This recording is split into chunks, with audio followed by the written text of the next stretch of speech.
Vamos começar a aula 67 do Seminário Clínico, falando de um texto da Elza Oliveira Dias, da sobrevivência do analista. E nesse artigo da professora Elza, ela vai falar dessa questão que o Winnicott vai apresentar na obra dele, né? A sobrevivência da mãe, né? Em primeiro lugar. Óbvio, quando ele fala de mãe aqui, ele está falando, em especial... Olá, Letícia. Em especial do adulto que cuida, né? Então, eu vou falar aqui mãe, materno, cuidado materno, mas sempre fazendo a observação, óbvio, né, que pode ser um pai, pode ser uma avó, um avô, enfim, qualquer adulto que cuide de um bebê, né, quando eu estiver falando aqui de mãe, né? A professora Elza, ela é uma das grandes autoras, né, assim, sobre o Winnicott no Brasil, né? Ela tem livros muito, muito importantes sobre o Winnicott, então eu recomendo a obra dela como um todo, né? E nesse artigo, né, como no geral, assim, ela apresenta um diálogo interessante, né, entre o Winnicott e o Heidegger, né, uma leitura que eu particularmente não gosto muito, essa aproximação que o grupo de São Paulo, né, a Elza, o Zélico Loparic, né, fazem essa aproximação com Heidegger, mas isso é uma discussão para outros encontros, né? Mas, enfim, é uma leitura muito, muito pertinente, muito crítica, muito inteligente, né, da obra do Winnicott. Então, assim, vale muito a leitura, por mais que a gente possa fazer algumas críticas a ela, né? Estou de acordo, né, com esse início aqui, né, como ela lê o Winnicott, por exemplo, quando ela fala que uma das características do novo paradigma do Winnicott é um retorno ao simples, né, as coisas simples, naturais da vida, um aprendizado para poder ver aquilo que é fundamentalmente humano e que está diante de nós, mas que ficou obscurecido por especulações abstratas, né? Gosto disso, mas, mais uma vez, com advertências, né? O Winnicott parece simples, ele parece, né, falar dessas coisas mais óbvias, inclusive o estilo dele, né, é popular, ele gosta de ser mais popular, ele vai fazer palestras na BBC, né, na rádio, né, ele fala diretamente com as mães, né? Então ele, sim, é mais simples, né? Mas ele está pensando em coisas muito complexas, né? É um autor que está, muitas vezes, escondendo, eu tenho a sensação, as bases filosóficas dele, as leituras psicanalíticas, enfim, conceitos muito complexos que ele está propondo também, tá? Então, só fazer essa advertência aqui, eu acho que essa ideia, por exemplo, a sobrevivência da mãe, a sobrevivência que vai, né, decompor na sobrevivência do analista, é uma ideia muito complexa. Não tem nada de ver o óbvio aí, né? Então, acolho a ideia, né, mas com essa advertência, né? Vocês vão entender no final, né, quando a gente explicar o que é isso, né, sobrevivência da mãe ou sobrevivência do analista, tá? Uma questão de base, né? Ela começa, estou lendo aqui o artigo e os grifos que eu fiz, então quem quiser colocar, não precisa... tá. Quem quiser colocar questões, enfim, me interromper, façam isso à vontade, a gente vai conversando. Lendo aqui, uma questão de base. A questão vem quase sempre a propósito de um período em que, a despeito do trabalho que está sendo desenvolvido, parece que nada está acontecendo ali na terapia. Será que estou ajudando o paciente? Será que eu não estou deixando escapar algo de essencial?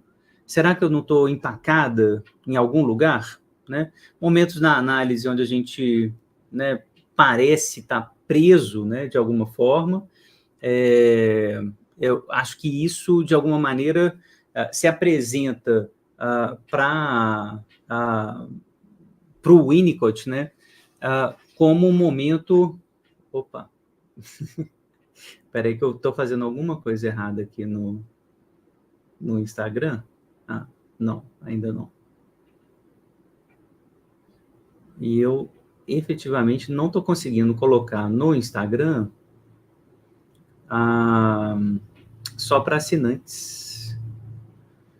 Eu gostaria que isso fosse possível, mas eu acho que eu não vou conseguir. Então, vou ficar por aqui, mas depois, enfim, eu vou tentar consertar a coisa do Instagram. Perdão. Estou tentando consertar aqui, gente. Bom, deixa para lá. O importante aqui no YouTube, então, para quem quiser acompanhar no YouTube, estamos lendo o texto bonitinho, projetado, né? Então, será que nessa posição da análise, né, o analista ali se perguntando, né, pô, será que eu estou deixando escapar alguma coisa? Será que eu estou ajudando o paciente de fato? Eu acho que a Elza está começando a pensar nessas situações da análise onde a gente se depara com a repetição do paciente, né, um lugar da análise onde parece que não está acontecendo mais nada, onde a gente parece não estar conseguindo auxiliar ou entender as coisas, né, onde a gente começa a falhar ou a, né, sentir, né, que está falhando como analista, tá? Ela diz ainda, ora, apesar de Winnicott ter sempre afirmado que as mães não devem dar ouvidos aos palpites das vizinhas, que seu saber não vem dos livros, nem de palestras, mas está baseado em sua capacidade de identificação com seus bebês, eles também diz que as mães precisam de sustentação para elas mesmas, uma vez que, muitas vezes, seu desamparo se equipara ao do bebê. Além disso, elas precisam ser reasseguradas naquilo que fazem bem. Então, mais uma vez, comparando a situação da mãe com a situação do analista. Diante dessa situação, o analista está ali, diante do paciente. Nossa, será que eu estou fazendo bem? Será que eu estou ouvindo direito? O que a gente faz? A gente leva isso para análise, a gente leva isso para supervisão.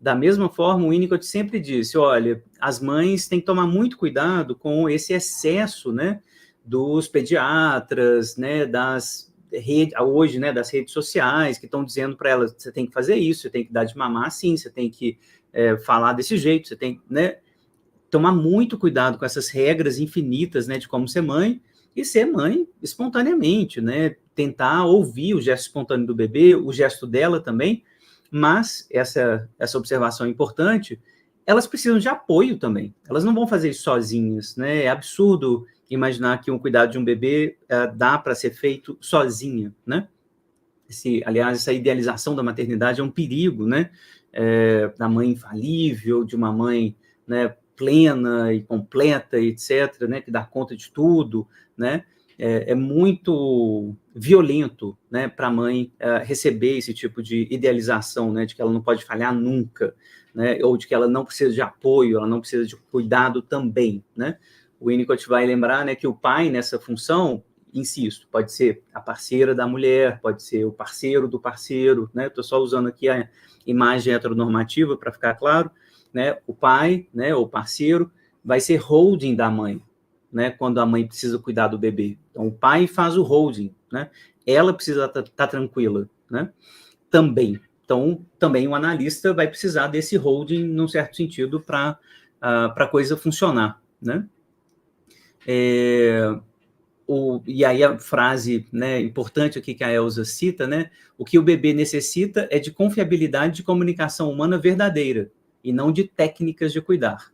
Então, esse tipo de frase, né, vai dar o rumo, né, daquilo que a gente vai imaginar como sendo o analista winnicottiano também, né, menos atento às técnicas, né, o preso às técnicas, né, esse fetichismo com a técnica, né, o silêncio do analista, né, o modo de operar do analista, etc., e mais atento à confiabilidade, comunicação humana, né, ou seja, o cuidado, né?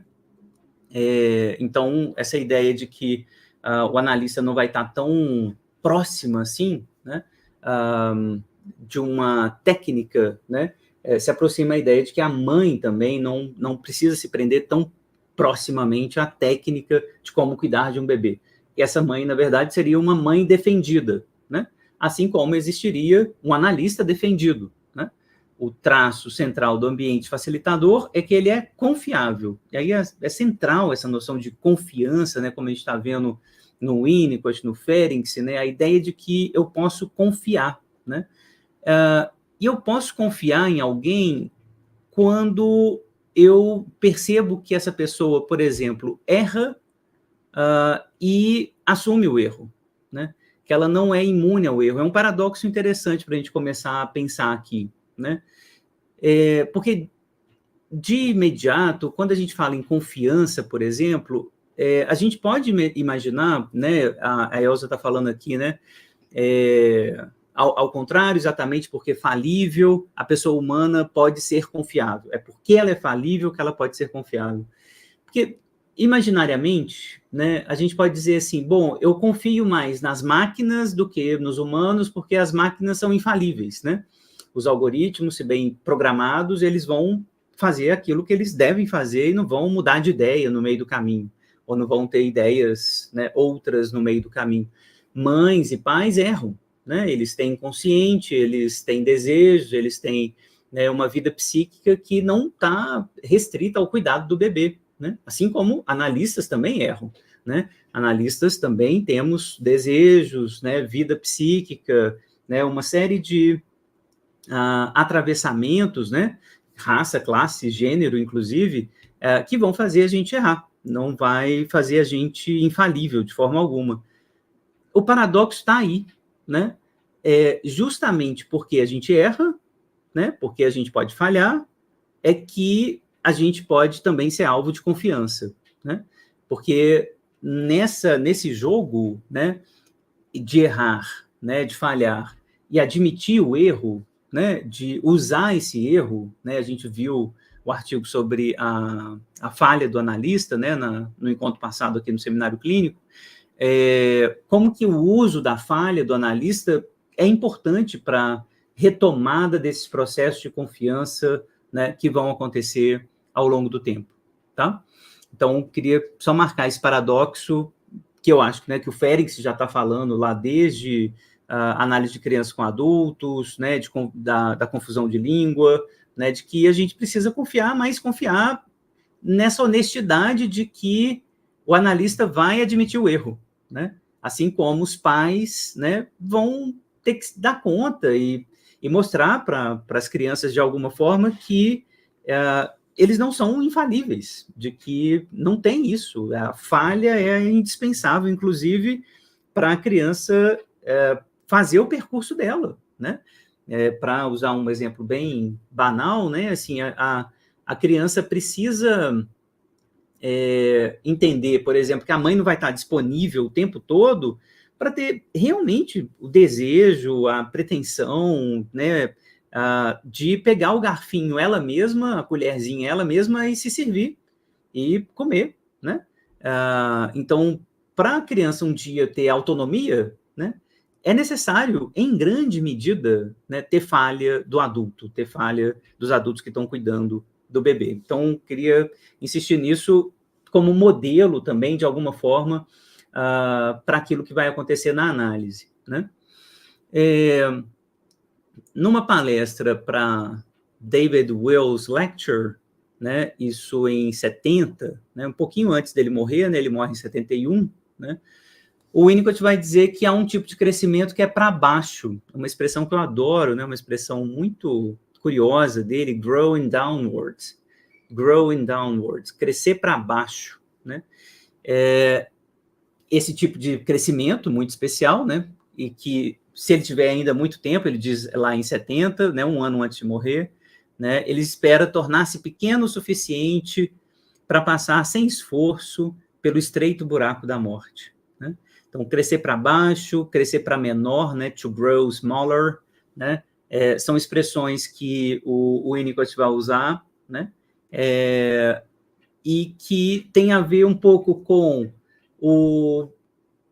um pouco com a ideia de que a gente vai morrer, então, de que a gente não é importante, de que a gente falha, né? O que é growing downwards, né? O que é aprender a crescer para baixo, né? Ou a crescer menor, né?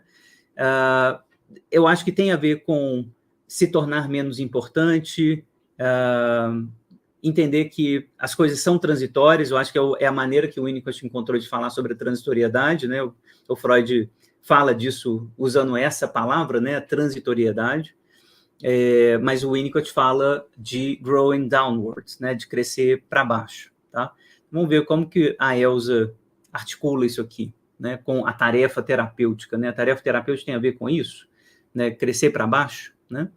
Então, a Elsa comenta esse episódio, né, assim, do Winnicott visitando essa instituição de adolescentes, né, essa instituição que se chama David Wells, né, Associação de Assistentes Sociais para Crianças Desajustadas, né, que era uma associação de assistentes sociais, enfim, para adolescentes, né, e ele, em contato com esse David Wells, que, né, regia essa instituição, né, ele fala assim, David não se permitia orgulhar-se de seu trabalho na antiga Constituição de Assistência Social. Contudo, era uma obra notável e eu me orgulho por ele, né? Porque era aquela bagunça, assim, era aquela dificuldade, né, quando a gente está manejando adolescentes, né, em situações de assistência social, né, de vulnerabilidade e de delinquência, né? As pessoas chegavam lá nessa instituição, deixava o adolescente lá e ia embora, né? Ia correndo, né? Então, era esse adolescente assustador que o David Wells ia acolher, né? Olha só. Ele fazia esse David, né? Fazia as entrevistas, né? Contavam a história desse adolescente, né? David e seus auxiliares ouviam-no contar a história da entrevista, na qual ele havia feito estupendas interpretações baseadas em profundo insight, relacionando-as com o material que os meninos apresentavam de um só fôlego, ansiosos por obter ajuda pessoal. Contudo, ele podia sentir que suas pequenas tentativas de semeadura caíam em solo de pedra. Então, é essa sensação que a gente tem, né, quando a gente está atendendo os adolescentes, né, em prisão, né, em instituições, adolescentes institucionalizados, que a gente dá para fazer alguma coisa, é possível fazer alguma coisa, é possível como ouvir esses meninos, né, como interpretar, como fazer com que eles se movam, né, para além desse lugar que eles estão construindo, que é o lugar da tendência social, né, da violência, né, como que isso pode acontecer. Então, obviamente, eu não conheço essa história, né, desse David Wells aqui, mas o que dá para depreender é que ele mantinha essa instituição apesar dessa sensação, né? A sensação de que não dava para fazer muita coisa, né, que era muito difícil, mas ele mantinha as coisas na rotina, ele mantinha as coisas estáveis, né? A hora do banho, a comida, né, a estufa, né, enfim, tudo isso era mantido, era um ambiente estável, né? E eu acho que ele estava, e o Winnicott estava vendo isso, né? Como que isso era o mais importante, ou isso era muito importante nesse jogo, né? De vez em quando, claro, esses adolescentes roubavam, fugiam, quebravam os vidros, enfim, a tendência antissocial continua, mas, né, tem alguma coisa de estável que o Winnicott vai perceber nesse tratamento, que era uma das condições de possibilidade para, né, para esses meninos também melhorarem, né? Naturalmente, o comportamento desses meninos era altamente irregular. Andavam de um lado para o outro, resmungavam o tempo todo, queixavam-se de tudo, e se solicitados a opinar sobre um delinquente, seus vereditos eram quase sempre severos e mesmo cruéis. Percebia-se que cada um deles estava clamando aos gritos por ajuda pessoal, o que não era possível nesse tipo de trabalho. O mais fácil de conseguir ajuda era a provocação e a violência, mas existia essa outra alternativa, diferente ao extremo, por meio do qual eles podiam ir guardando as coisas para dizê-las às 5 horas de todas as quintas-feiras, quando o Winnicott ia lá né, tentar atender esses meninos, né? Então, esse trabalho institucional que ele faz, né, ele passa por essas instituições, dá conta, né, desses adolescentes que parecem perdidos, né, do ponto de vista clínico, né, faz com que ele tenha essa crença nas pessoas, né, e na disponibilidade de cuidados e de ajuda. Ou seja, tem uma esperança aqui de que, diante desses casos muito, muito difíceis, né, alguma coisa tem que ser mantido, tanto do lado da esperança, né, do analista, de que algo vai se mover, algo vai acontecer, quanto na ideia de que algo vai acontecer, porque existem processos do lado do adolescente que estão interrompidos. A gente vai ver isso já já. Então, para terminar essa sessão, a Elza cita isso aqui, né? Mesmo num caso adequado para a psicanálise clássica, o principal é o fornecimento das condições para que esse tipo de trabalho possa ser feito. E para que a cooperação inconsciente do paciente em apresentar o material possa ser obtido. Em outras palavras, é o desenvolvimento da confiança que constitui o requisito prévio para a eficácia de uma interpretação clássica e correta. Então, terminando aqui a sessão para insistir, né, nisso que é um elemento central na disposição que o Winnicott pensa na análise. A gente precisa manter o enquadre estável. O enquadre estável, e isso diz respeito ao tempo da sessão, né, ao valor da sessão, à presença do analista, né, enfim, o enquadre estável é a condição, né, mais importante, ou uma das mais importantes, para o analisando acreditar que os processos têm uma continuidade, né, essa ideia de continuidade, essa ideia de que vai estar lá, né, de que eu não vou destruir, né, vocês vão ver, é muito importante para o Winnicott. Eu acho que o enquadre dá essa sensação de que, nossa, as coisas estão aqui apesar das minhas fantasias de destruição, ou apesar da minha angústia de separação, ou apesar das minhas fantasias de que você vai embora, né? Está estável, você sobrevive, você permanece aqui, tá? Então, acho que esse é um ponto importante para a gente pensar. O valor da sobrevivência, terceira sessão, e aí eu acho que tem essa conversa, efetivamente, aqui com esse conceito, né, que vai aparecer, o que é sobreviver, afinal, a leitura recomendada aqui é o texto do Winnicott, o uso do objeto, né? Para quem não viu ainda, tem um vídeo meu bastante, né, em pormenor sobre esse artigo do Winnicott, um artigo bem difícil, que está no livro dele chamado O Brincar e a Realidade. Então, eu fiz esse vídeo assim, bem, né, mastigadinho, né, para ler esse texto. Então, vejam esse vídeo depois, o uso do objeto, que é nele que o Winnicott vai desenhar essa noção, né, de sobrevivência do objeto e tal. Tá? Então, é esse texto que está aqui nas entrelinhas, né, nas linhas mesmo, na verdade, da Elza, que ela vai citar algumas vezes, tá? A ideia está aqui, retomando, né, isso que ela está falando nas sessões anteriores, né, é que as crianças, os bebês, não podem existir de maneira própria, né, elas não nascem de si mesmas, por assim dizer. Elas precisam de confiança, elas precisam do apoio do outro, né? E aí ela diz, no que compete àquele que cuida, e aí pode ser a mãe, o pai, insisto, né, todo adulto que cuida, sobreviver significa manter-se por conta própria, dar continuidade ao que se inicia. É fazer perdurar, preservando incólumes a qualidade da relação e do ambiente. É, sobretudo, não sucumbir às turbulências próprias do estar vivo e do amadurecimento, inclusive as que incluem destruição, de quem está sendo cuidado, ou seja, é permanecer consistentemente a mesma pessoa, com a mesma atitude, sem retaliação. E aí, grifem, sem retaliação. Significa não desanimar, não desistir da tarefa, não se vitimizar, não se tornar sentimental, manter, a despeito dos seus próprios estados de ânimo, os cuidados com o bebê ou com o paciente, orientados pelas necessidades deles e não pelas suas próprias necessidades, né? Sobrevivência aqui não quer dizer permissividade, né? Eu aceito tudo. O amor materno, a Elza está dizendo aqui, não é indulgente, né? A capacidade de sobreviver não está ligada a um sentimentalismo, né? Não é isso, né? O sentimentalismo é meio que nefasto também, né? A passividade da mãe, a passividade do pai. Não, pode fazer o que você quiser, faz o que você quiser, você que escolhe, né? Eu lembro de um adolescente que eu atendi que ele reclamava muito dessa resposta do pai, né?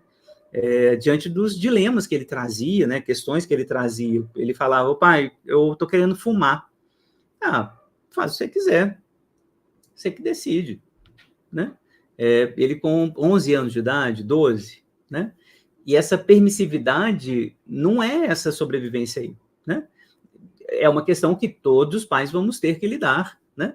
Com relação ao adolescente. O que eu vou falar para ele quando ele falar que vai experimentar maconha, cigarro, álcool, né? Como que a gente reage, né? Não é desse jeito, né? Ah, pode fazer o que você quiser. Você decide a sua vida, né? Não é isso que vai dar a ele autonomia, Letícia. Essa postura, boa noite, né? Essa postura de faz o que você quiser é uma forma de você também não sobreviver, né? Isso. Porque não encontra resistência, né? Isso. Porque para a sobrevivência ela implica numa resistência do objeto, de fazer uma resistência a esse movimento, né? Se eu digo faz o que você quiser, é como se não tivesse nada ali, né? Nada, você pode passar por cima de mim, você nem precisa da minha opinião, né? Não importa. É uma forma de não sobreviver também ao ataque, né? O cara faz um ataque, eu vou fumar. Tá, pode ir, né?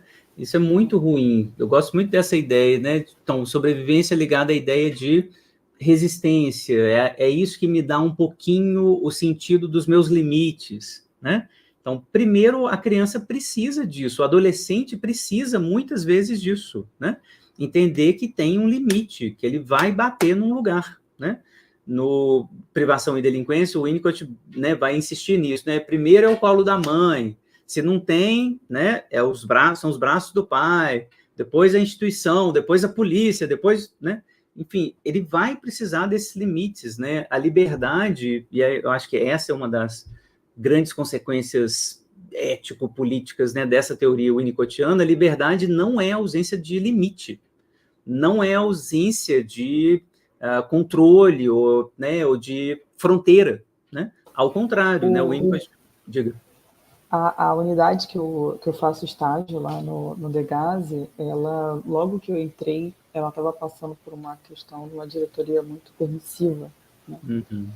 E depois teve uma mudança, uma diretoria que dava um pouco mais de enquadro, né? Um pouco mais de borda. E aí o meu trabalho de encerramento do ano foi de que adiantam muros se não houver bordas, né?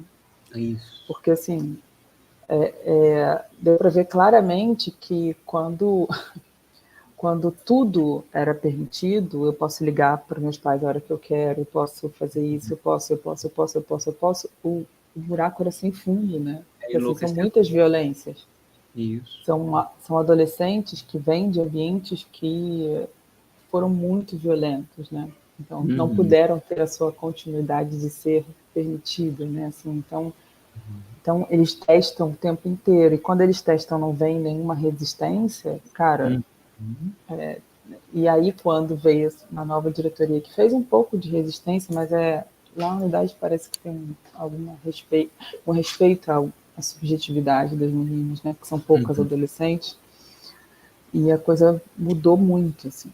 Foi dado um quadro. Assim. É fundamental. Muito interessante. Sim. Tem que ter, né? Óbvio, a gente está falando da instituição, ou seja, adolescentes que passaram já por maus bocados, né? Teve tanta indulgência quanto negligência, quanto violência, ou seja, as bordas muito ruins, né? Muito mal constituídas, né? Mas estamos falando também, claro, né? Da criança comum, né? Da mãe ordinária comum, né? Que precisa também dar esses limites. E essa negociação, né?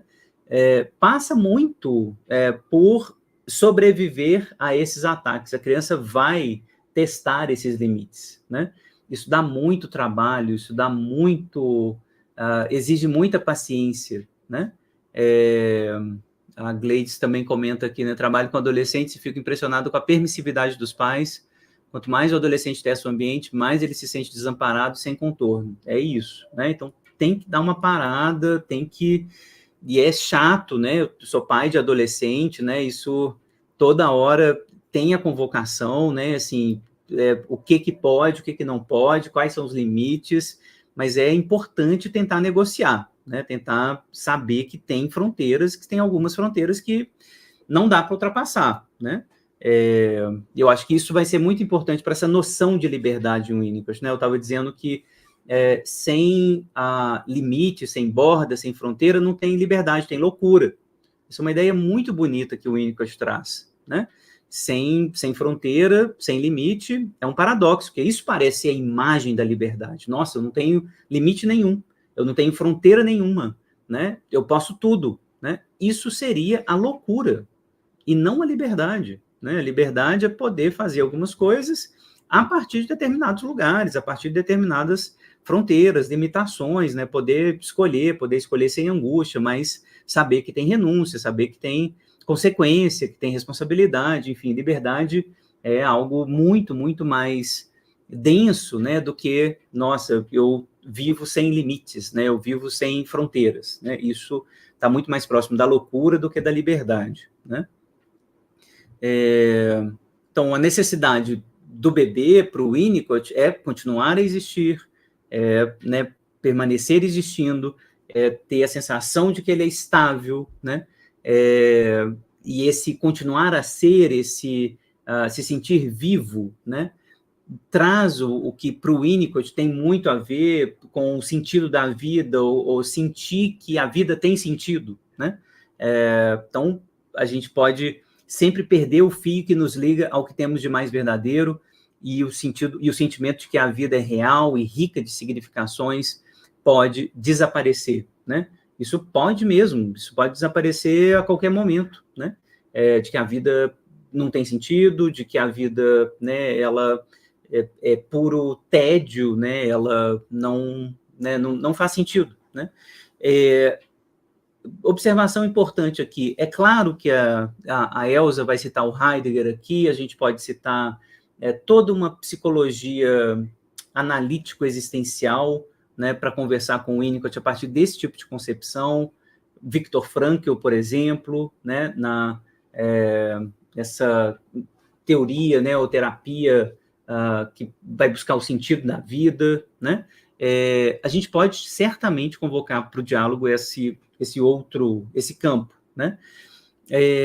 Eu sempre gosto de fazer um pouco de afastamento desse campo, tá? Um pouco no sentido de que o sentido da vida é muito particular, né? E que ele, de alguma maneira, essa conversa, ela não pode ir para essa direção, que eu acho que a filosofia existencial sempre leva, né? O Viktor Frankl, eu acho que leva também, para o lado religioso, né? Para alguma coisa religiosa, né? Quando a gente fala do sentido da vida, a gente não está falando necessariamente de algo externo ao sujeito, né? A gente pode estar falando de coisas muito pessoais, próprias, né? Singulares, né? Que não necessariamente tenham a ver com religião, né? Metafísica, coisas que vão para além do sujeito, tá? Então, só uma observação, mas eu acho que a discussão aqui é gigante, assim, quais as relações possíveis entre isso, né, que o Winnicott está falando, a constância de ser, os estados tranquilos, a continuidade de ser, e isso que toda a tradição, né, dessa análise existencial, né, esse existencialismo, a psicanálise existencialista de Sartre, do Heidegger, um pouco do Heidegger, como o Sartre vai, né, ler o Heidegger e o Viktor Frankl, como que esse diálogo se daria, tá? Em Winnicott, a ideia de continuidade de ser, ela está bancada por esse triângulo que a Elza mostra aqui para a gente. Dependência, confiabilidade e sobrevivência. É isso que constrói o sentido da existência para o Winnicott. A manutenção estável desse triângulo. Dependência, confiabilidade e sobrevivência.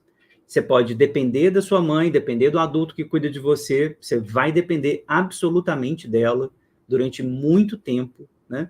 Você tem que confiar na estabilidade disso, desse lugar, né?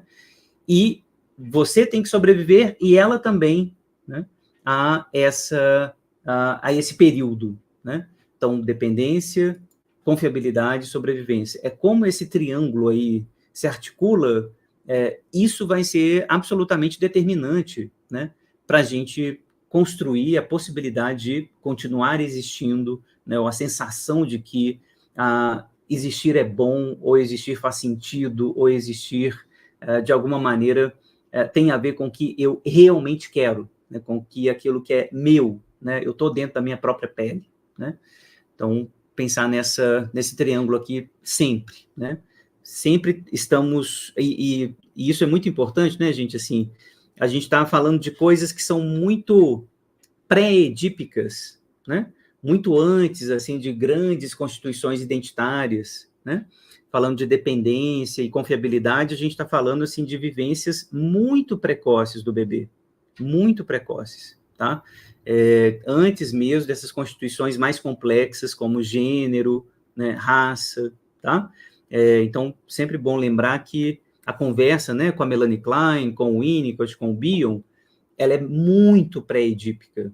Para o Édipo vir a ser, né, essa coisa se construir, a gente precisa de um longo caminho e muito bem feito para que essas coisas possam ser vividas, conversadas, sentidas, tá?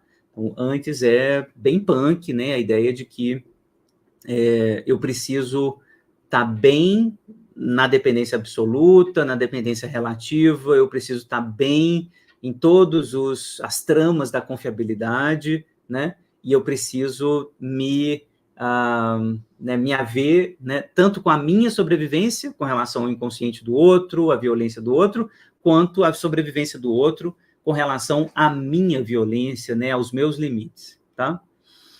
O que é a sobrevivência da mãe? E aí a Elza estabelece aqui uma sessão para falar disso, né, insisto no texto, o uso do objeto para a gente, tá? O que é a sobrevivência da mãe? No início da amamentação, por exemplo, a mãe, ela sobrevive ao impulso voraz primitivo do bebê, né? A sua ruthlessness, né? A sua impiedosidade, né? Então, o bebê é impiedoso, né? Ele mama, ele morde, ele bate, né? Ele acorda de 3 em 3 horas, né? Ele exige o corpo da mãe, né, de uma forma absurda, torturante, né? A mãe precisa sobreviver a isso, né? Insisto, não sozinha, né? Nem, né, sem amparo, né? Sem aqui romantizar, né, o que é ser mãe, né, o que é cuidar de um bebê, tá? E também, insisto, não precisa ser a mãe, uma mulher, pode ser um homem, pode ser, né, enfim, outro cuidador, tá? Não precisa ter vínculos biológicos com esse bebê, não precisa ter leite, né? Enfim, é aceitar que um bebê exige da gente coisas muito difíceis, muito difíceis.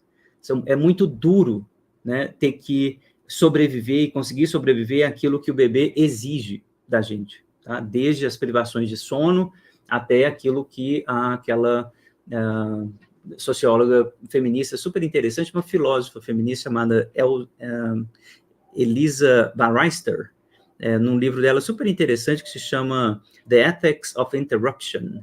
The Ethics of Interruption. O título é muito bom, A Ética da Interrupção. Ela fala da maternidade como uma ética da interrupção. Então, ela toda hora, né, os adultos, e principalmente a mãe, vai ser interrompida nas suas coisas, né?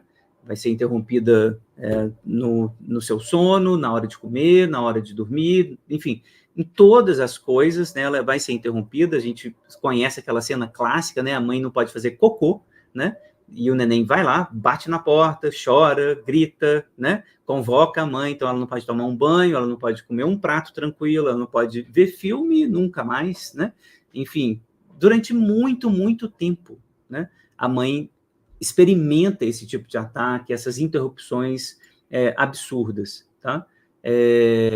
Então, a ideia aqui é sobreviver a isso. Na medida em que ela vai sobrevivendo, ela vai se separando, e ela permite também que o bebê se separe dela. É esse paradoxo, né, que vai acontecendo ao longo do tempo. Muitas vezes a mãe, ela está tão imersa aqui nisso que o Winnicott chama de preocupação materna primária, né, que cenas como essa, engraçadas, que o Winnicott descreve, né? Doutor, minha mãe está se queixando de uma dor na minha barriga, né? É ela que está se queixando da dor na minha barriga, né? E a criança está vendo essa mistura que as mães fazem, e elas fazem mesmo, né? E precisam fazer durante muito tempo, né? Sentir a barriguinha do neném, né? Ela sabe o que está acontecendo na barriguinha dele, ela sabe o que o neném tem, né? Ela precisa se identificar pelo bebê, né? Mas na medida em que esses ataques vão acontecendo, esse ruthlessness vai acontecendo, né? O impulso real para a destruição vai aparecendo, 10 meses, né? O primeiro aninho, né? A mãe vai precisando se separar. E ela tem que fazer isso, e sobreviver a isso, né?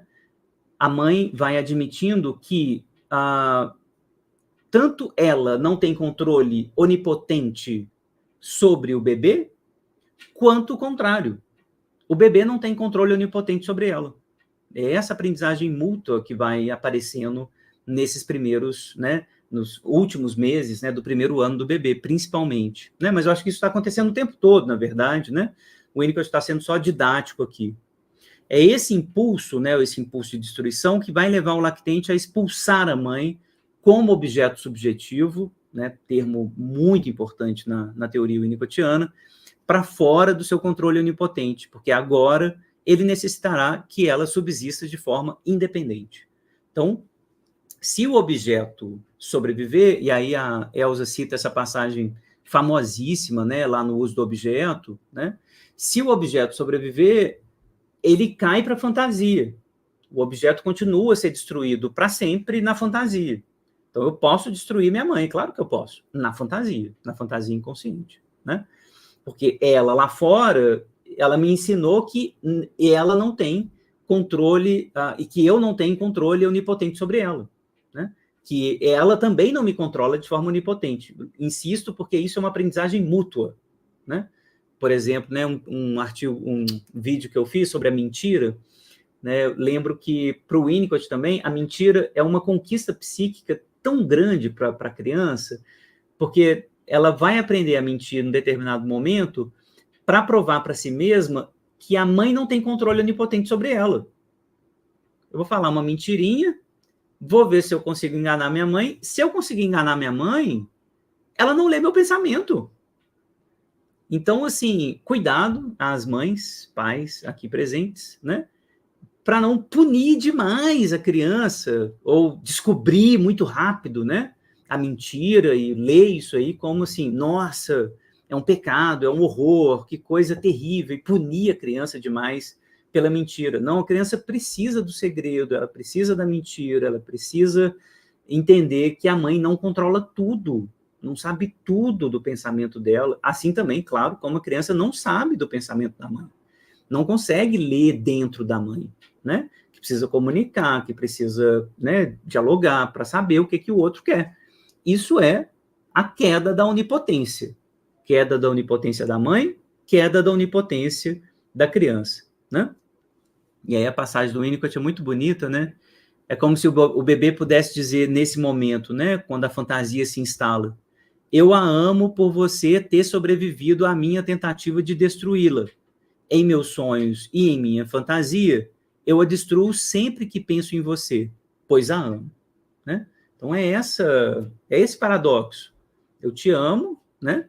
Mas estou te destruindo, né, o tempo todo na fantasia, né? Porque eu preciso reconhecer que eu existo para fora, né, de você. Você não é também o meu objeto subjetivo, ou seja, você não é uma invenção minha, né? Durante muito tempo, aquilo que eu encontrava era aquilo que eu criava, né? Mas eu preciso admitir que, num determinado momento, aquilo que eu encontro, né, não é o que eu crio, é outra coisa. Tem uma alteridade lá, que eu não criei, que eu não controlo, que não é fruto da minha onipotência, tá? Os objetos são objetos objetivos, e não objetos subjetivos, né? E isso demora muito, porque a gente tem dificuldade de abandonar as nossas fantasias onipotentes, e as mães também, dificuldade de fazer o desmame né, do bebê, desse cuidado e desse saber preocupado, né, que a mãe pode ter. Então, tudo isso demora muito, né? Estou falando isso tudo aqui, eu espero que vocês estejam pensando como que isso se articula à cena analítica, né? Isso também vai estar presente o tempo todo. O analista não sabe tudo sobre o paciente. O paciente também não sabe tudo sobre o analista, né? E a gente precisa pensar aqui quais são as fantasias onipotentes, né? Quais são as fantasias de destruição, né? Que estão presentes na cena analítica também. Então, sempre pensem nesse espelho, né, que o Winnicott está propondo a ver entre a situação originária, de um lado, né, e a situação analítica do outro, tá? O bebê começa a assumir a responsabilidade pela sua impulsividade instintual, é aquilo que o Winnicott chama de estágio do concernimento, né? Assumir a responsabilidade, mas admitindo, né, que precisa de ajuda, né? Ele precisa de ajuda para isso, né? Eu acho que uma parte aqui importante na 353 que eu grifei, que é: se há suporte familiar confiável, se alguém sobrevive, mantendo a calma, a criança começa a acreditar na passagem do tempo, que a passagem do tempo traz o alívio para praticamente tudo, por mais intolerável que pareça. Isso é muito interessante, né, gente? Assim, eu orientei uma dissertação de mestrado sobre a temporalidade na psicanálise, a partir do Laplanche, e é muito interessante, assim, de que o tempo, essa noção do tempo, né, ela é uma noção necessariamente relacional, que começa com o outro, né? Começa, por exemplo, na rotininha que a mãe estabelece com o bebê. O bebê começa a ter noção de tempo quando ele espera a mãe chegar, né? Quando ele começa a ter ansiedade com relação à ausência da mãe, né? Quando tem uma rotininha ligada, né, à presença, à ausência da mãe, né? Então, o tempo, ele tem uma dimensão sexual, né, que é inevitável, né? Se o bebê fica calmo, é porque teve um outro ali que esteve do lado dele e deu suporte para entender que as coisas iriam permanecer vivas ou, né, reparáveis, né, se elas foram destruídas, de alguma maneira elas seriam reparáveis ou poderiam ser bem enlutadas, né, mas com a presença de um outro que estabelecesse e que permitisse que esse processo acontecesse, né? A ansiedade, se a gente pode pensar, né, a ansiedade da criança, a ansiedade do adulto, é o fracasso dessa constituição bem-sucedida do tempo como condição de alívio, do tempo como condição de reparação, do tempo como condição de luto, né? É como se isso não pudesse ter sido feito, né? Se isso falhou de alguma maneira, a ansiedade é o que sobra, né? Então, o tempo nunca chega, né? Eu nunca confio de novo, né? A ideia de confiança aqui é muito importante, né? Eu não confio que as coisas podem ser alvo de luto ou ser alvo de reparação. Eu não sei o que vai acontecer, né? E isso graças, talvez, né? Essa é a hipótese do Winnicott, à ausência ou à presença ineficaz de um adulto que tenha feito esse suporte, né? Aguentar, o outro tem que aguentar, né?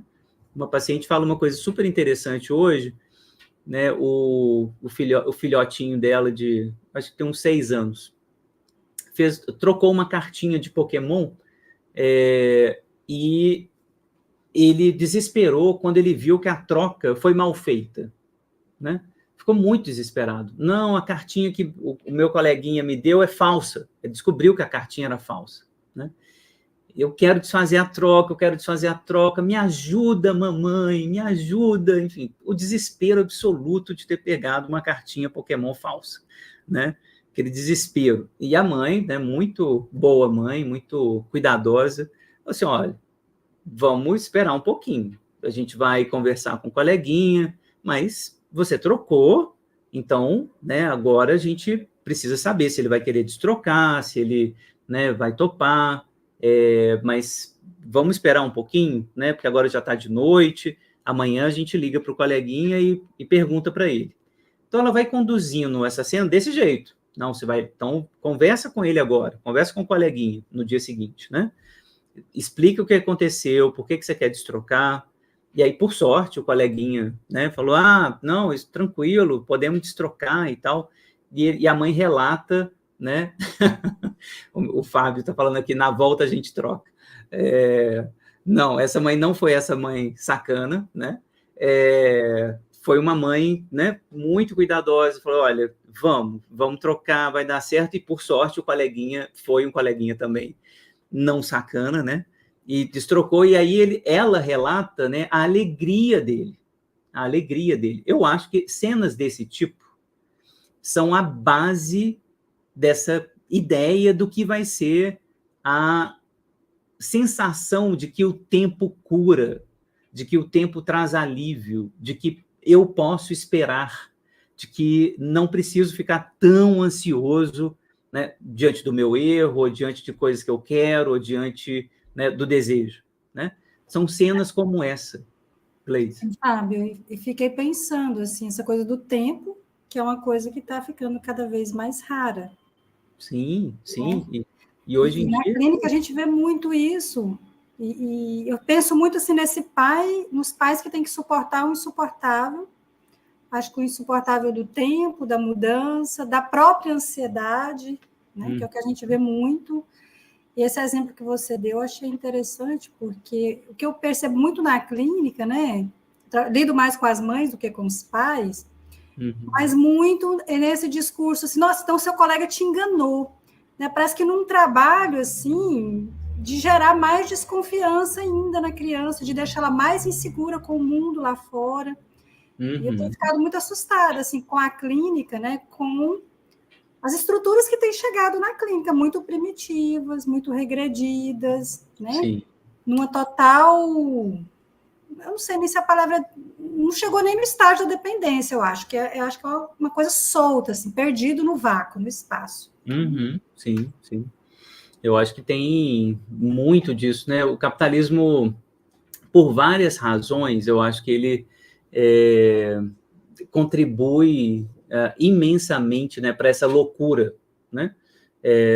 Tanta loucura de o meu filho tem que ser um pequeno empreendedor e ele tem que saber escolher o que ele quer, né? Ele é o pequeno consumidor, né?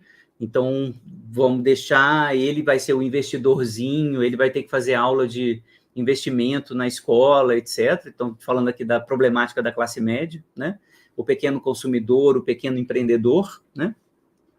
Que está sempre vendo o mundo a partir de uma perspectiva muito individualista, né? Então, parece que não tem espaço para reconhecimento do outro, para o reconhecimento da comunidade, né? Do lugar dele dentro de uma comunidade. Isso me parece uma contribuição do capital, e obviamente a gente vai falar da classe trabalhadora, a maior parte da humanidade, né, que não permite, o capitalismo não permite a essa classe o tempo necessário, né, para o cuidado, né? As mães efetivamente, os pais efetivamente não têm tempo, a estabilidade e o tempo necessário para esse tipo de coisa. Imaginem vocês, assim, uma mãe chegando, pegando o bebezinho na creche, né? Quando tem creche popular boa, né? Creche pública, boa, que ficou 8 horas na creche, né? Das 6 da manhã até 8 horas, não, né? 12 horas, né? Até as 18 horas, né? Deixa 6 8 da manhã. horas com sorte. Com sorte, com sorte. Então, assim, 6 da manhã e às vezes pega às 18 horas, essa criança, né? Como é que essa criança estabelece rotina, a crença no tempo, de que a mãe vai voltar e de que a mãe vai voltar tranquila? A mãe chega exausta. O pai foi morto, entendeu? Então, assim, a gente precisa conversar sobre essas condições reais. Era disso que o Winnicott estava falando quando ele visitava essas instituições, né? Isso vai ter determinações, assim, isso determina como as crianças e os nossos adolescentes da classe popular, né, da classe trabalhadora, também vem a ansiedade, o tempo, etc. Tá? Então, temos que pensar nisso do ponto de vista, com essa perspectiva de classe. Eu acho que isso é muito importante, porque o adolescente, né, que eu atendo, né, Zona Sul, né, classe média alta, tem uma problemática com o tempo, né, que é essa do consumo, do empreendedor, do Instagram, né? São Eles adolescentes estão acelerando Eles estão acelerando o vídeo no YouTube. Isso, minha afilhada vê vídeo 1.75. Exatamente, ele só vem em 2 vezes. Então, assim, a aceleração, né, que a gente submete essas crianças hoje, assim, é inacreditável. Tanto de consumo, de imagem, né, de coisas que eles têm que fazer. Né? O adolescente de classe média hoje está fazendo inglês, está fazendo francês, está fazendo computação, está fazendo clube, está natação, é infinito. Né? Então, essa coisa da performance, da produtividade, né, da meritocracia, tudo isso, gente, assim, são mensagens que vão chegando lá na criança que, na minha sensação, vão destruindo essa sensação de segurança e estabilidade que a criança ou o adolescente precisam, tá? É isso que ela está falando aqui na 353, né? Por que segurança?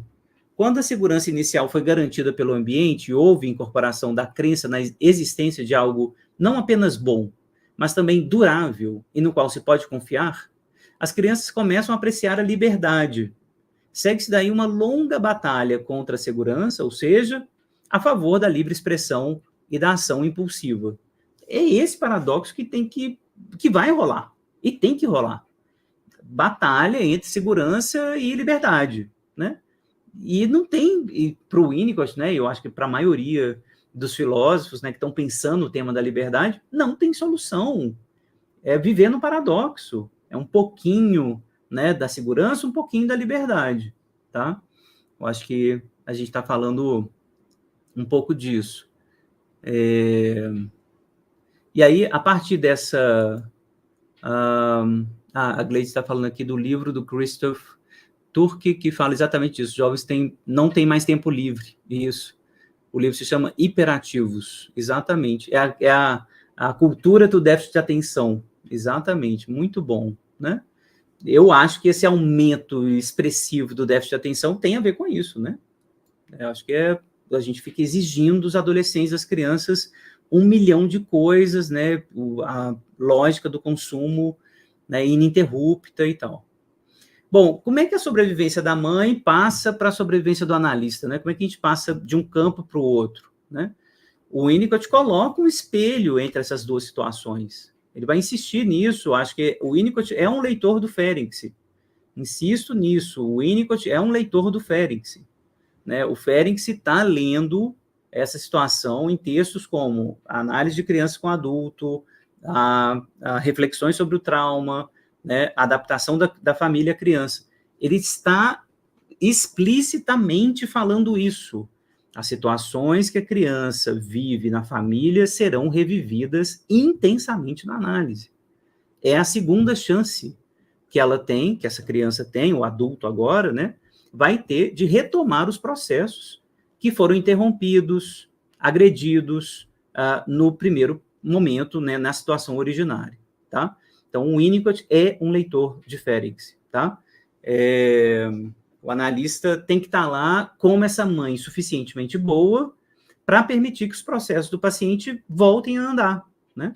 Isso que o Winnicott vai chamar, né, numa crença muito esperançosa mesmo, né? E aí, né, são os pontos de discordância que eu tenho com relação a ele, né, a partir do Laplanche, de um processo inato do amadurecimento, né, de uma tendência inata ao amadurecimento, tá? Enfim, uma discussão com Laplanche que levaria a gente para outro rumo aqui da conversa, mas a ideia do Winnicott existe uma tendência inata ao amadurecimento, uma tendência à independência, uma tendência que vai contra a dependência, né?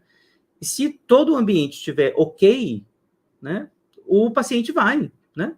Então, são essas passagens aqui, por exemplo, olha, é o fato de o analista não estar deprimido, de modo a permitir que o paciente encontre a si mesmo, por não necessitar que ele seja bom, ou esteja arrumado, ou seja obediente, e por não precisar nem mesmo ensinar ao paciente, seja lá o que for.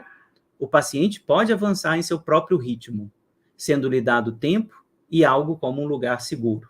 Então, dá um lugar seguro, dá tempo para ele, o paciente vai encontrar o ritmo dele, mas o analista não pode estar deprimido, né? Ele não pode ficar exigindo do paciente que ele seja bom, arrumadinho, obediente, né? Não pode ensinar para o paciente como existir, né? Como fazer. Ele tem que ter paciência, né? A gente leu um artigo aqui do Hernani Chaves, né? A paciência do analista. Tem que ter paciência. Os pais também, né? A gente fica desesperado, querendo que a criança, né, atinja os graus de produtividade, né, de estudar, de fazer. A gente precisa negociar com a nossa ansiedade, com a nossa angústia, também de analista, tá? Então, o analista sobreviver significa dar sustentação, sobreviver a longos períodos de tempo em que o indivíduo, exatamente em função da confiabilidade que oferecemos, permite-se abandonar a incumbência de existir, entregando-se a estados de amorfia, de desorganização, e permitir-se chegar ao nada que está no centro.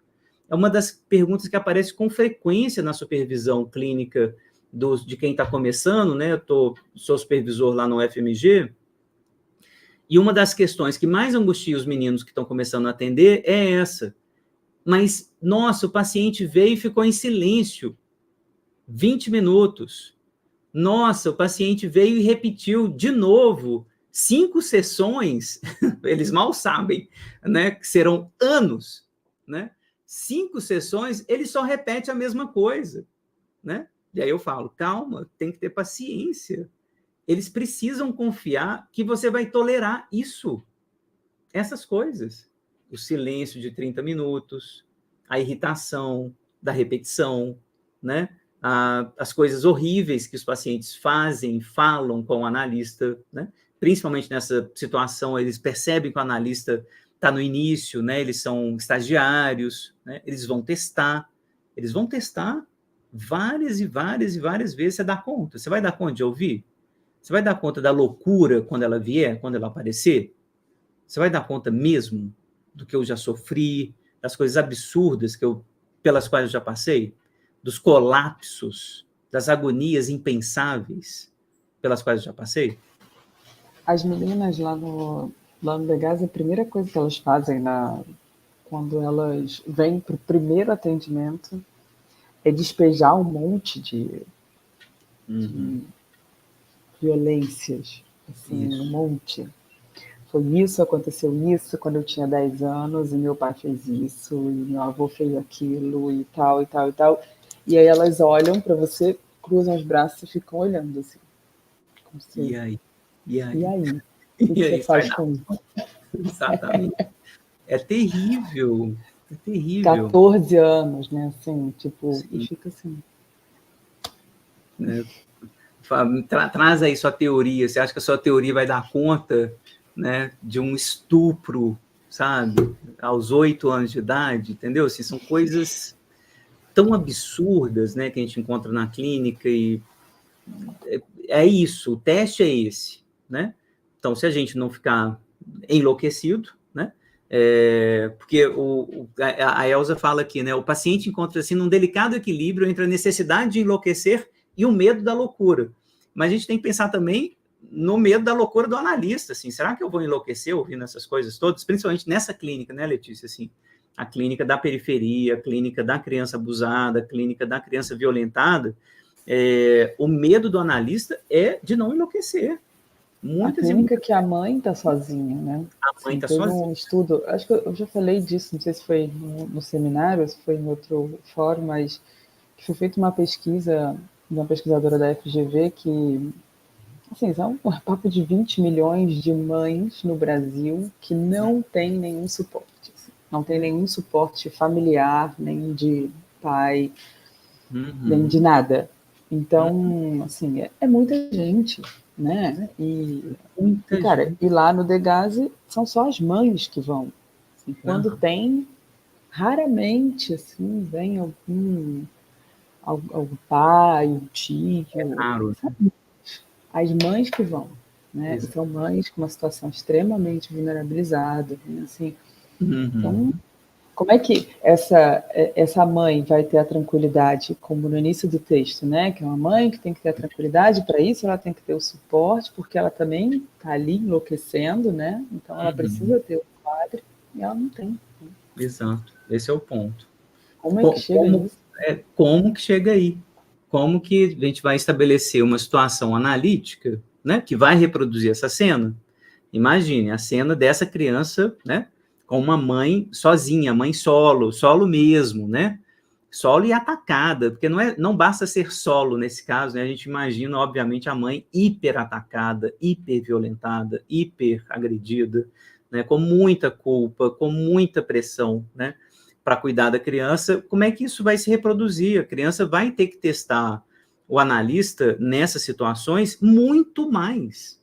Ele não confia no outro, o paciente não confia, ele não pôde confiar, né? É o mais provável, gente, assim, dessas 20 milhões de mães, imaginemos aí, né?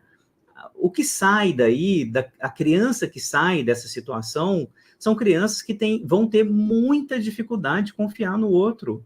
Com razão, com razão. Se eles forem saudáveis, eles vão se proteger com a violência, com o falso self, né, com as tendências antissociais, com várias coisas que eles vão falar, olha, eu não posso confiar no outro, o outro não estava lá, quando ele aparecia era para agredir, era sem paciência, era com cansaço extremo, né? É isso que vai voltar na análise, né? Então, óbvio, né, estou insistindo nisso aqui, a gente está fazendo um recorte de classe e raça aqui, né? São muitas clínicas, né? É muito importante entender, né? Tentar se colocar no lugar desse bebezinho, né? Que estava sendo cuidado por uma mãe, no mais das vezes, imaginem, desesperada, né? Estava sozinha, esse perrengue que é cuidar do bebê sozinha, exausta, a maioria das vezes, né? Tentando algum tipo de apoio, né, nas instituições, né? Creche, escola pública, etc., né?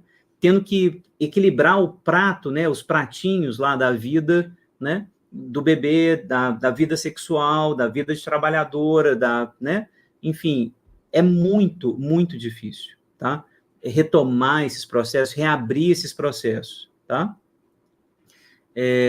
Bom, obviamente, esse lugar do analista aí, que vai ter que sobreviver, né, a isso, vai exigir da gente um trabalho paradoxal super interessante, que é, de alguma maneira, sobreviver, né, a esses ataques que vão acontecer e conduzir o paciente à paradoxal tarefa de, primeiro, depender muito desse espaço, então acreditar no analista, acreditar que falar vai valer a pena, acreditar que se abrir de novo, né, que encontrar uma passividade terrível, de que vivenciar essas agonias em análise vai fazer com que eles, paradoxalmente, possam abandonar a dependência.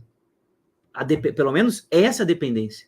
A dependência que é sinônimo de risco, que é sinônimo de abuso, que é sinônimo de iminência do abandono, de agonia, né?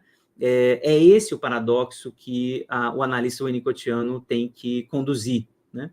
E ele conduz, insisto, baseado nessa crença num processo de amadurecimento, né? Crítica que eu faço há bastante tempo com Laplanche, né? Sobre o que é esse processo do amadurecimento, enfim, não vou entrar nisso aqui, mas para o Winnicott tem um processo inato, né? Ele vai chamar isso de tendência inata, inclusive, tendência inata ao amadurecimento, né?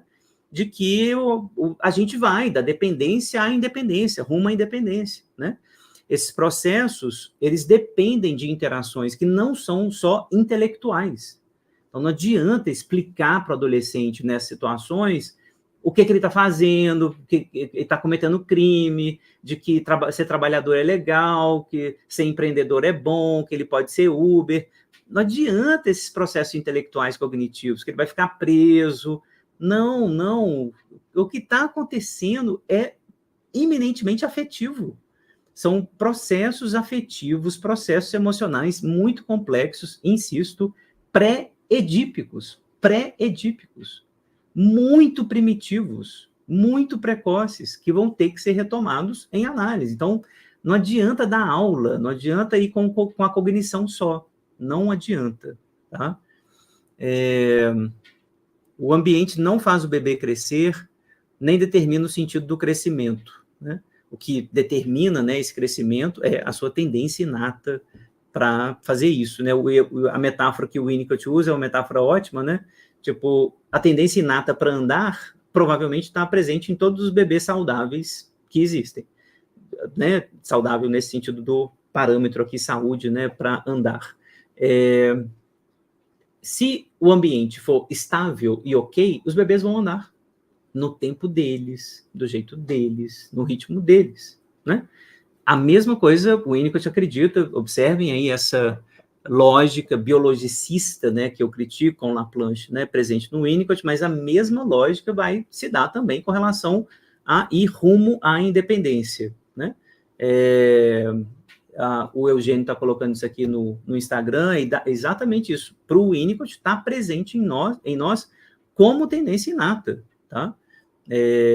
Então, ninguém tente fazer uma criança ser faminta, irada, feliz, triste, afetuosa, boa ou travessa.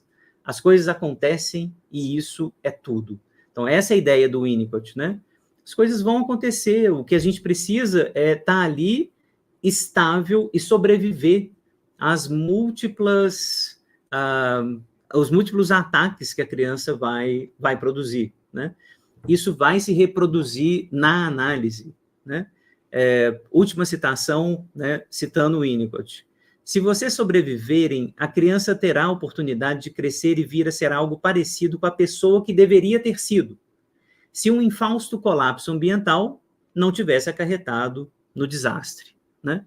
Então, o Freud fala isso, né, na conferência dele sobre o sentido dos sintomas, né? A análise, ela produz o sujeito que deveria ter sido se ele tivesse encontrado as melhores condições de possibilidade para começar o jogo. É isso que a análise tem que produzir. Então, a gente não vai produzir nada, né? O Freud também tinha um pouco essa ideia de que a gente não produz a pessoa feliz, ou a pessoa triste, ou a pessoa extrovertida, ou a pessoa... Não, ela vai ser o que ela for, é o que ela é. Ela vai ser o que ela é. Né? As coisas vão acontecer com ela, e ela vai decidindo, né? Mas a gente precisa estabelecer um ambiente estável para que esse jogo aconteça, né? Então, termino o texto aqui da Elza, né? Lembrando, né, assim, que é uma ideia cujo centro eu gosto muito, né, que é, na análise, algo vai trazer de volta a situação originária. Então, é muito importante que a gente saia do atual, né? Não fique no atual. Se tiver muito no atual, a gente vai esperar. Mas a gente tem que saber que estar no atual é muito provavelmente uma defesa contra esse retorno ao arcaico, contra o retorno a essas situações de agonias impensáveis, de coisas muito difíceis, de dependência enquanto terror. As análises precisam chegar nesses momentos, nessas discussões pré-edípicas sobre o que é dependência, sobre o que é existir com o outro, sobre o que é ter a sensação de que eu estou vivo na presença de alguém, tá? Então, eu queria só terminar insistindo nisso, assim, precisamos sempre lembrar da análise como a reprodução, né, da situação originária. Como diz o Laplanche, né, a análise ela é a reabertura da situação originária. Tá? Tem um texto que ela cita rapidamente, na verdade, ela cita a expressão que é nada no centro. Né? Nada no centro. Que é um texto que está nas explorações psicanalíticas do Winnicott, que é um texto que Sim, que conversa muito com esse texto, né? Que fala de uma paciente, uma defesa maníaca. Assim. Isso. Então, encontrar esses estados, né? De agonia, né? Não tem nada lá, né? Vazio, coisas muito difíceis que esses pacientes vão trazer, mas que eles precisam experimentar com calma, no enquadre analítico, e confiar que o analista vai dar conta disso e sobreviver a essas coisas. Daí essa ideia de sobrevivência do analista, né? De que a gente vai interpretar isso junto, de que a gente vai passar por isso junto, né? E de que o tempo, e aí também o analisando acaba ganhando também essa dimensão nova do tempo, né? Que o tempo vai fazer o seu trabalho também. Trabalho de luto, trabalho de reparação, né? Os trabalhos que o tempo faz, tá? Era isso por hoje. Aula 67. Divulguem, se vocês estiverem gostando. Compartilhem aí com os amigos, colegas, nas redes sociais. A produtividade aí das redes sociais. Na aula 68, no dia... Cadê que dia? Dia 16 de abril. A gente já está em abril. Dia 16 de abril, a gente vai ler Clínica do Trauma em Ferenczi e Winnicott, da Ana Lila Lejarraga, que era professora da UFRJ, se não me engano. Vamos ler esse texto também, é um texto bem bacana, beleza? Espero vocês, então, no dia 16, às 20 horas. Boa semana para vocês. Um beijo, obrigado pela presença aqui também. Até.